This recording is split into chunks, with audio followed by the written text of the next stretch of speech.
Who's doing? Should I do the intro? I don't know. Who's doing the intro? You're doing it now. Okay. Hi, everybody.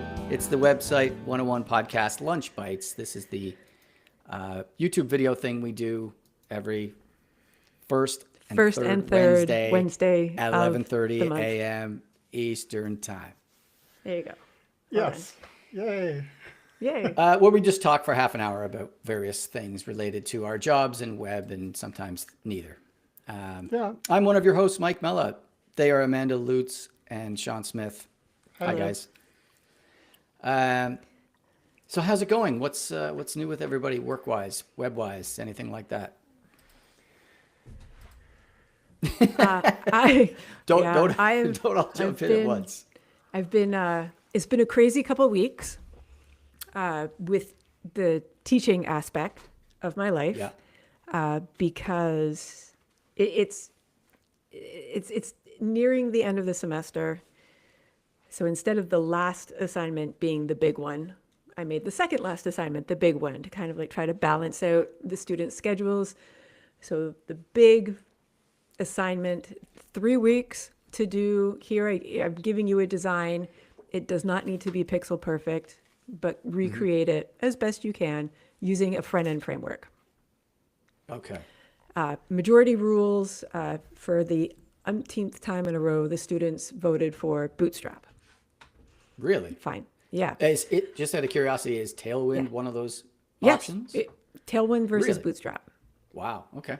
Surprising. I think it's because if they've heard of any, they've probably heard of Bootstrap. Yeah. And also because I do have on one of the slides that Bootstrap might be harder to get into, but it's easier to use in the long run. And I think that they just see harder to get into and they're like, nope. Yeah. It's like, sure, whatever. But 3 weeks they've been working on this assignment. And I've learned in semesters past to bribe them to get started before the third week.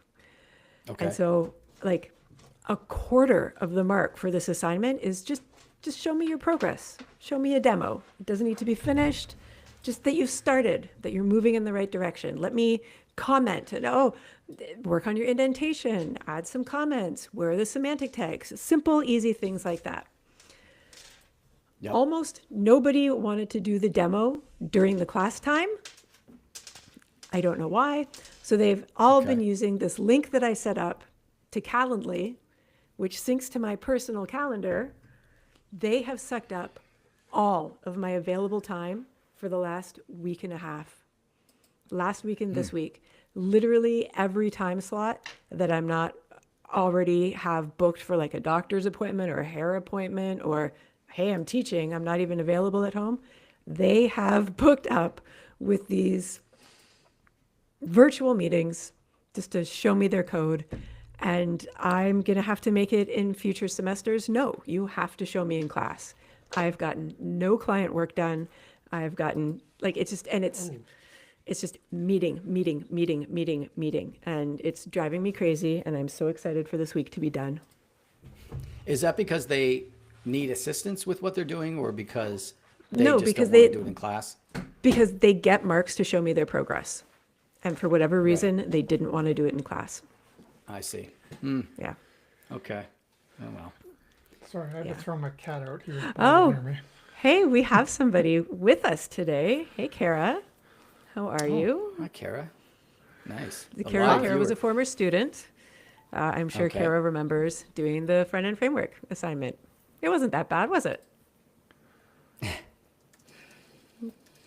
I keep forgetting we're on a bit of a audio time delay. That's true. When it finally There's a streams delay. down to YouTube. Well, Anyway. I Somebody hope else's you turn. and your, Go ahead. Your class, everything goes well and so on. Yeah. Sean, anything you wanted to jump in about? I'm a little bit slow, which has been a long story for a long time. And I've been working on a Likewise, yeah. project that is never ending because of the agency that I'm working with. They're using this, what I consider an overly complex approach. And so I'm trying to build it the way they like to build it. It's not fun, not for me anyways. Yeah. What are they, without Well, they're going into using details? something. It's like organisms, molecules, atoms, and Oh yeah. everything.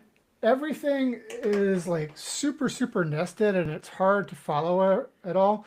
And I got some of it figured out, but the way that they do their images, I have to go into the control panel and update stuff, and I made some mistakes. We're doing some QA, and I need to update the images, but I forgot how to update the images. Whereas before, I would just like, oh, okay, I made a mistake on the sizing. I would update the transform right in the template. That's typically how I work. Anyways, I'm a little bit frustrated, and the project has gone on really long. I suspect that this agency's not happy with me, which sucks because, well, I'm also not too keen on it, but I was hoping to get another regular agency thing, but I suspect that's not going to happen, and I'm disappointed Hey, because I need to there's work. still maybe there's still time to turn things around whenever. Yep. Maybe it'll get I better. hope so. I mean, I like the team. I like the people I've been working with. I'm just really struggling with their approach. There's some things I want to adopt into my own. Like I did learn some things from them, which is great.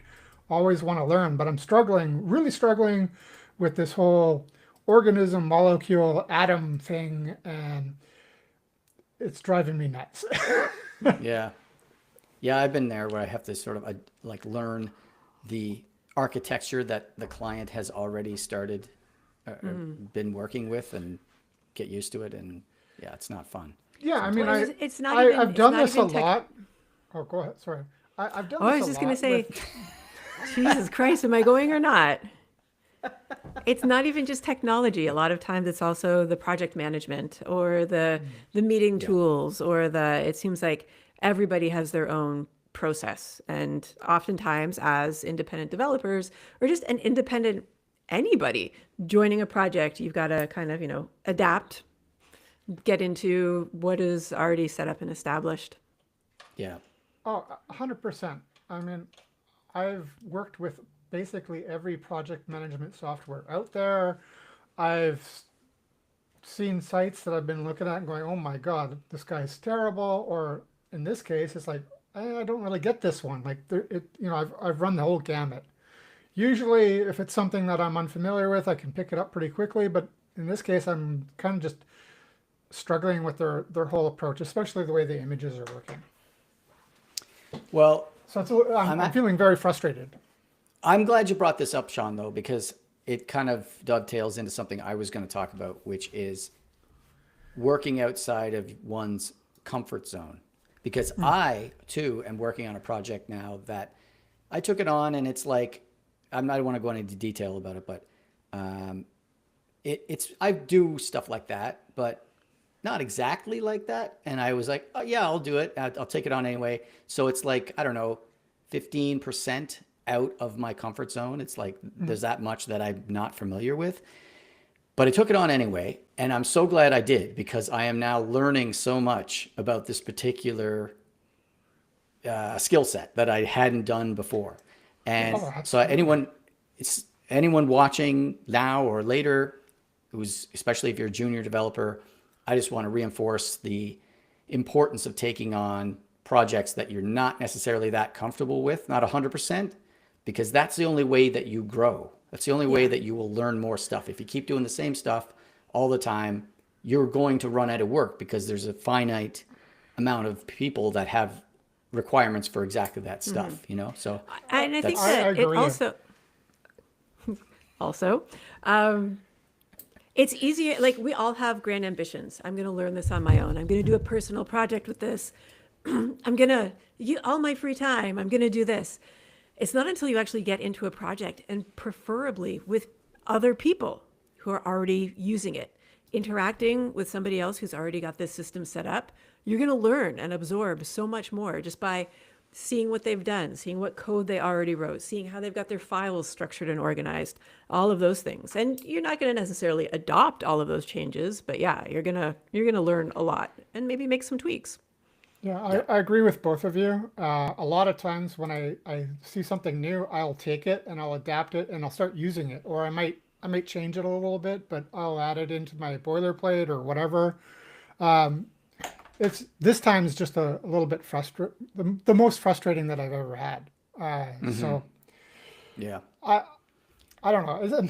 Part of it's because I feel like I'm not delivering how I should be delivering, and I like these people. So it's like I know, or at least I feel that they're going to be disappointed with me. So yeah. I have confidence in you, Sean. I think you'll turn it around.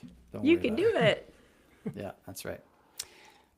Okay, well, I wanted to talk about the big news this week, in my world anyway, which is the release of Google Gemini 3, their new AI model, which is, it's brand new. It just came out yesterday, but people are flipping out over it. They're saying it's amazing and beats all the others in benchmarks, blah, blah, blah. But Antigravity, is that what they're calling it? well, that's what I was going to. Antigravity is the thing they've released alongside it, which is their IDE, their code editor. So it's a competitor for VS Code and Cursor and that kind of stuff, called Antigravity. And I've shared something with you guys in our chat, and I wanted to try to play it here. This is a little video that they released of how anti-gravity works. And there's a particular feature that I wanted to show that is really cool.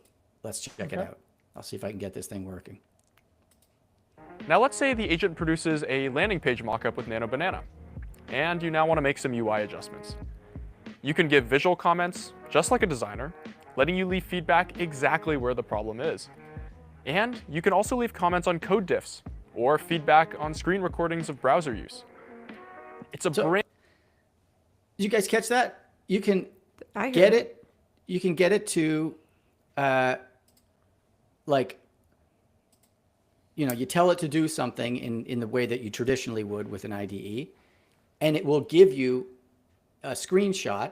Well, if you ask for one, and you can highlight parts of the screenshot and say, change this to that or whatever, rather than trying to describe, oh, the element that's up here and the whatever. I think that's so awesome. As a designer anyway, I can imagine a situation where I would have a screenshot of something and say, I want that, just like you're talking to it, like you said, like you're talking to a junior designer or something who's working with you. I think that's really cool. Can't wait to use it.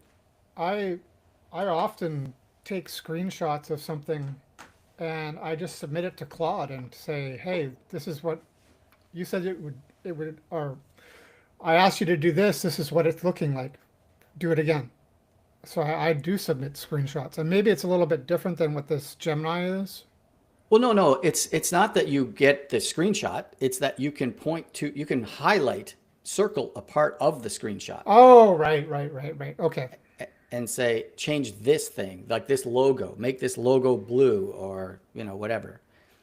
So to do that, what you need to use their IDE, or From what I understand, it's built into this anti-gravity thing they've released. I've just installed it, but it was right before this call, so I didn't try it yet. But yeah, it's like you can get it. In their case, what they did is they have an image generator called Nano Banana that they released a long time ago. It's built into this. So you can say, make a screenshot of a news page with, 5 cards, blah, blah, blah, something like that. And it'll give you an image. And then you would tell it, okay, change this stuff about the image. That's the example they used. I don't know what other cases you could use it for. I'm sure there's lots. all right. So that seems more design oriented. That particular feature. Yeah, I mean, I had a case yesterday where I wanted to build a prototype for a client of that card thing that I described, because it had filters like categories and then newest or new ones or old ones, things like that, expired events, that kind of stuff. And I was like, I'll just make a demo of it and share it with you. And I just described what I just described to you to the AI, and it built a really great prototype that works with Alpine and Tailwind, and you can actually filter it and all that stuff. It did it in 3 minutes or something. Like the conversation I had lasted 3 minutes. Cool. So I can imagine this thing, like if I give it one of my screenshots that I did in Figma or something and say, look, I want this part to be more whatever, and then now turn it into code, I wonder if it would do all that. I'm pretty psyched. Yeah. But sorry, go ahead, Amanda. Oh, no, yes, be psyched. And it's so much cool stuff is going on, including bringing down AWS. a couple weeks ago, including Cloudflare not working Yeah. yesterday. GitHub just straight up stopped working. Yep. And of course, there's no evidence, there's no proof that any of this was caused by AI or vibe coding or somebody letting AI get too much in there, too much control. But I don't know, man. It's pretty, I feel it in my gut. It's pretty suspicious that more and more and more people are relying on AI to do all of these things, which is cool, absolutely. But I don't know that I'm ready to trust it to do all of the things yet, because these are like major worldwide used systems that are just Yep.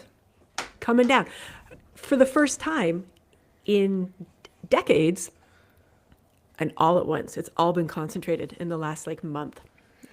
I don't know. It's Yeah, hinky. you know what I'd be worried about? Some guy working on national defense vibe coding, and then all of a sudden the nukes are launched.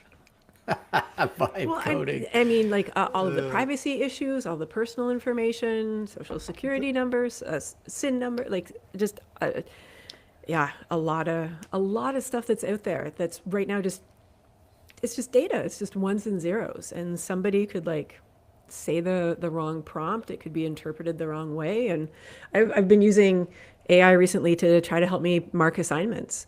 And so it's like I gave it the assignment requirements and it'll do 3 or 4 just fine. And then suddenly it'll start looking for something else completely different. And it's like, that's not what I told you to do. Why is this different all of a sudden? And it's just, I'm super not ready to trust it doing all the things. Yeah. Well, it's funny that this anti-gravity tool they came out with, they specifically say in that video, before you would use your IDE to interact with AI, but now you're getting AI agents to use your IDE. And they say you're now managing a whole swarm of AI agents. So the way you're apparently supposed to use it is you start by talking to the AI, and it does all this work in the background for you while you work on some other task. And I don't know, I'm very reluctant to like say, all right, I'm building this website. It's on Craft. It's using Tailwind, This is the content, go. Or, you know, and just expect it's going to do it all right. I can imagine myself just spending hours like double checking everything that it does or whatever, Yeah. you know what I mean? Even though this apparently is supposed to like run tests in the background as well, and then show you a little video saying, look, the form actually submits, and showing it click through forms or whatever. I don't know. It's really wild. And I will say that the other thing I'm noticing now, this irony, is that before, you know, we'd spend a lot of time developing stuff as developers, and then AI came along and it made our jobs faster. You know, we could make more with AI. But now I find what I'm spending time on is evaluating all these AI tools. Like this new thing came out and it was able to like import what I had from Cursor or whatever. But I'm like, I got to figure out how it works now. And like, am I going to switch to this? Am I going to switch away from Comet back to Chrome because this Yeah. uses Chrome? And It's like, my time is occupied there now. It's the same equivalent of if we had to switch a word processor software every Yeah. 48 hours, you know, and the save icon looks different, and the menus are in a different location, and yeah, I hear what you're saying. Yeah. And here I am still using VS Code and the built-in AI. Hey, that's all right, man. It's not, Yeah. you know, people do. I mean, we've been talking in our chat room, just the bunch of us and our friends. We all do things completely differently from each other, apparently. Like we have really different workflows. So I don't think there's a right way and a wrong way, you know? Yeah. No, I don't think so either. I'm a little I like the AI, but I'm a little bit less into the early adopting of all the new stuff. Yeah. Yeah. And the pricing, like we've talked about that before, this death by 1,000 cuts. Like, Yeah. am I going to abandon the thing that I'm now paying $20 a month for and start paying Google $20 a month or whatever? There, like, you have to make that decision. Oh yeah, and did you find out what the cost on this new Google one is? I didn't. No, I didn't. Oh, sorry. My Google is responding to me. Can you hear that? No. Sorry, she I heard me say something the in the name. background. Yeah. No, I didn't find out the pricing. Although I did try Gemini 3 yesterday, the thinking model. And before I finished my task, it said, "You've run out of free credits. Upgrade for more." So you hit that limit pretty quick. So I don't know. Anyway, so there's one more thing I wanted to talk about, if you guys are cool with that. Yeah, go. Fire Do away. you know what I mean if I talk about user personas? Yeah, we talked about this like a couple of years ago. Did we? Okay, well, I'm going to show you something. There's something I learned recently about them. So I'm going to share some personas that I've done for a client before here. Okay, so this is a document that I made that just describes what a persona is. So basically the idea, when you're designing a site, you develop personas of what your users might be, who might end up using the site in the long run. And you actually make a profile of them so that the people working on the project can have that in mind throughout the project. Like, I'm working toward making a product for this type of person, right? Okay. So this is one, I may have showed you guys this before. This is stuff that I've made. It's a stock photo of some dude. And here he is, he's Donald. You know, he's 71, he's retired, computer literacy. And it just describes things about how he might use this particular site, pain points, stuff like that. And then there's a whole bunch more, right? And they all have slightly different, computer literacy, age, stuff like that, right? And you have to consider all of them for your project. I've used this one before. I think I stole it from you, Sarah. Oh, yeah? Sarah? Yeah, she's lovely. Well, this is exactly the thing I've learned, which I never thought of before, but I think it's a good point. And that is, some people say, and I've kind of adopted this, I think, you shouldn't use real people in the personas, like these stock photos.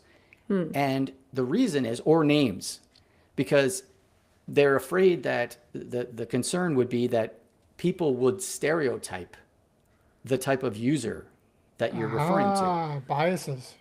Yeah, because, if you think Sarah, I don't know, what's a good example here? Let's say Donald, right? He's an older guy. So people might start, people in your project, they might think, oh, he's, this guy doesn't know what he's doing on the web. He's an old person. They never know, which is not true. My mom has an iPhone and she's 83 years old and whatever. Or if your personas represent members of the organization, sometimes that happens where you have the CEO or the whatever, the person that's a little difficult to deal with. You have to, there might be reasons you'd make a persona like that. And you don't want to say, oh, this is a woman. This is a difficult to deal with woman, as women always are, or whatever. You don't want people, concluding weird stuff like that. So what they suggest is I'd like to know what you guys think would be an alternative to using images of real people. What they were saying was you can use animals. So like if you're representing a person who's like difficult to deal with, you might have a rhinoceros or something. A donkey. Right? You know what I mean? Or sometimes people use like aliens, like they just make a fictional alien character to represent some particular thing. I've seen the aliens. I've seen a lot of screenshots in that recruiting hell subreddit, that apparently a lot of these like personality tests that potential employers want their interviewees to take, and they're all using these blue-skinned, look like they should have pointy-eared, almost looking like a little elfin type character, but with human characteristics. And there's just something about them that look kind of creepy. Yeah. What about just not using an image? Just put the stats, and maybe if you need it, like an icon, it could be like geometric shapes, or you could just use like the default person icon that's used in place of avatars or something like that. Some gray, very neutral something or other. Well, the reason why you don't want to do that is because the whole point of the exercise is you want people to remember each persona. So you kind of need something they can latch onto visually. Geometric separate. shapes. Well, no, but also, that might work, but I don't know that I would remember all the triangle is the old guy or whatever. If it's a picture of a person, whether it be a real person or a fake person, I might notice the color of their hair. You might notice the shirt that they were wearing. Somebody else might notice just whatever other feature, characteristic, to be able to remember, oh, right, the person with the long hair, they were really good at being able to get around websites, whatever. Whereas if you just have geometric shapes, then yeah, like Mike was saying, it's like, well, which one was the square? What does square What do about again? cartoons? Yeah, that could be cartoons cool. might work. Okay, I mean, you can make custom cartoons, or maybe you just grab like Goofy, Donald, and Mickey Mouse, like whatever. That's not right? bad. Just something that is not necessarily a person, but is easily identifiable, and probably not using Disney characters is bad. That's not a good idea. You want to probably just custom create or find something that you could use that's completely neutral. So now we've got Yeah. to spend all of this extra time and effort coming up with custom cartoon characters so that we can be able to You put do it together once. these You use user- AI. You do it once and you reuse AI. it AI. on all of your persona tasks. So it'd be like, I have a build assets folder on my computer, and it's got a bunch of images or PDFs or whatever that I use while I'm building out.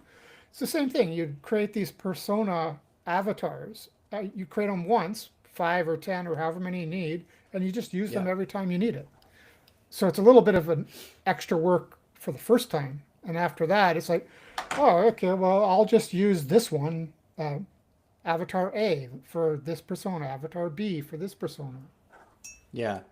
I do like the idea of using existing cartoon characters, but yeah, the problem there is if you use, Scrooge McDuck, Copyright. it's going to Yeah. be like, oh, I know Scrooge McDuck. I remember his personality. And no, you're not supposed to think Yeah. about that. You're supposed to, read or the. you don't realize Goofy. you don't realize that the client has like a billion Minnie Mouse figurines at home. They Yeah. get like personally offended. Yeah. Oh, with Disney these adult. personality traits. How dare you suggest Exactly. Minnie is whatever? Yeah. Nice. Well, anyway, I thought I would bring that up just because it's an interesting thing I hadn't thought about before. But it's, it's cool. I like it. I like that Nice. approach. Okay, glad All we right. could help. Friends, I gotta Should go. we I gotta go call meet it? with another student. Okay, that's cool. Good All right, luck. Amanda. We'll see you tonight. Thank you. Bye, everybody. Bye, viewers, watchers. Bye, Karen. Thanks for sticking around.